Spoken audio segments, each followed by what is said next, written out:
menanggapi mengenai sistem tadi ya, Ya, kalau dari gua sih, menurut gua pada akhirnya memang, sistem yang sempurna sih menurut gua not exist. nggak ada Mhm, nggak ada sistem yang sempurna.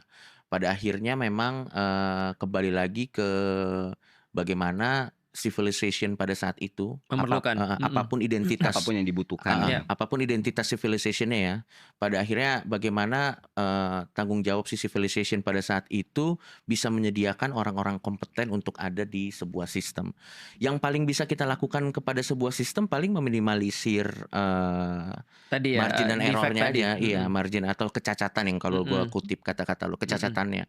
Tapi menghilangkan itu 100% sih nggak ada. Jadi kalau menurut gua pada akhirnya ketimbang kita mencoba mengganti sistem sih, karena lo bilang tadi kan, absolute power tends to corrupt kan. ya, Jadi menurut gua sistem apapun yang nanti pada akhirnya berkuasa, pada akhirnya ya tanggung jawabnya adalah bagaimana dia bisa mensuplai orang-orang yang memang sesuai, kompeten dengan tujuan dari awal sistem itu dibikin, mhm, supaya itu tetap bisa bertahan lama. Kan sebenarnya semua civilization, semua, imperium, semua gua nggak tahu kita nyebutnya apa ya, mhm, tapi semua apapun itu kan kegagalan mereka adalah mensuplai orang-orang yang kompeten, yang bisa membuat sistem itu bisa terus berjalan, terlepas dari memang ada kebutuhan-kebutuhan zaman yang ya, berbeda gitu. betul, Kalau menurut gua nggak sih kompatibel seperti lagi ya? iya udah nggak Mhm, kompatibel lagi, terlepas dari itu sih kalau buat gua gitu. mhm, Karena gini, ada hal yang menarik juga tentang Ustadz Felix Shaw juga dan Mmm, sistem dan hal yang emang menurut Ustadz Felix,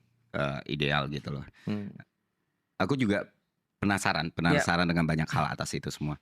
Eee, Ustadz sempat ngomong nih